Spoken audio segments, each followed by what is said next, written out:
PPM Environmental. Morning, sir. How are you? Yes, Bill, good morning. Thank you very much for having me on. You're a wasp warrior. I am indeed the very same, Chief Warrior. Chief Warrior? If you don't mind. I beg your pardon. What does that mean, Chief Wasp Warrior? It means that a long time ago I started a business dealing with wasps' nests, and I became a wasp warrior, mostly because a lot of people doing it did it in a bit of a dull fashion. So we decided to do it with a bit more, put a smile on people's face, basically. So what, do you dress up as a superhero or something? Do you know what? People are a bit disappointed when we don't turn up in a You full... should get an outfit. The kids would love that if you turned up as a warrior. It's kind of the ladders and health and safety and falling off and things like that. I don't know. I think that's brilliant. So tell me then, what do you think? You've heard Sophie's problem.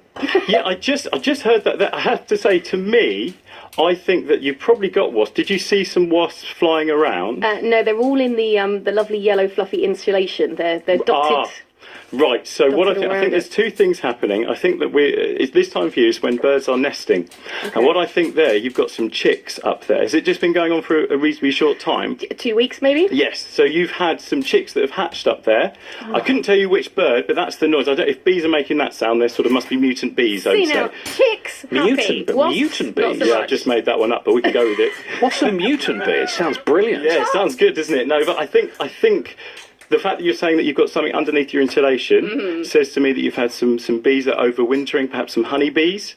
They're waking up. They're making the sort of the sound. Bees are good. Generally, we need bees. So if you can live with them, go with it. But so are when with wasps, you're allowed to... What's the polite term? Exterminate? Treat. We say treat the nest. Are you allowed to treat bees? Because I said to my husband, if they're bees, are we not in trouble?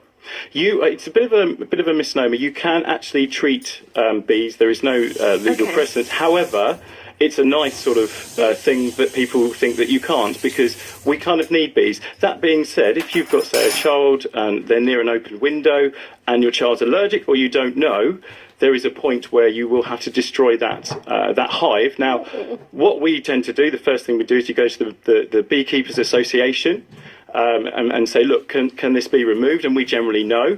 And if it can be removed, let's take them away. Let's put them somewhere where they're wanted. Because honeybees, we really do need. Wasps, on the other hand, not so much.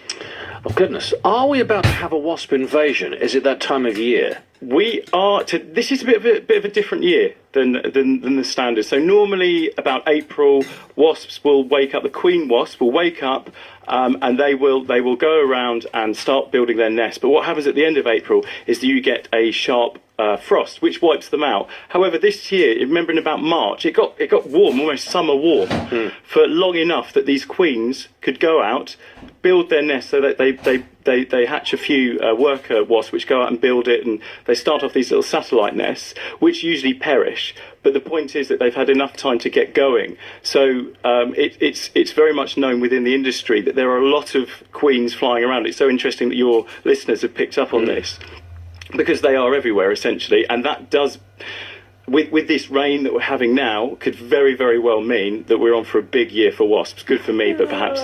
Oh, no. And just, again, repeat the advice, because it's worth hearing. If a wasp lands on you, as it did with my son last year, I think it was, landed on his lips, what... Do you sit still? Do you move? What's the thing? I think you've got to stay calm. In fact, I would...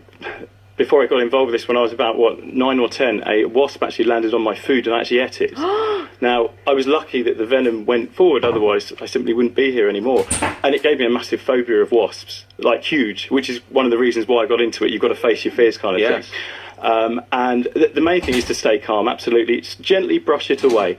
People always say, if I'm sitting in a beer garden and you've got these wasps coming, go, what are you going to do about it? I said, well, I haven't got a veil on, so I'm not entirely sure.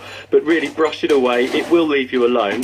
The problems come at the end of the year when they are out to they've got nothing left to do. Essentially, the nests are built. They're kicking out the male wasps. They're the ones that are going around, frankly, getting drunk in beer gardens. Yeah, they're a bit like lager louts, aren't they? Kind of, yeah, absolutely, yeah.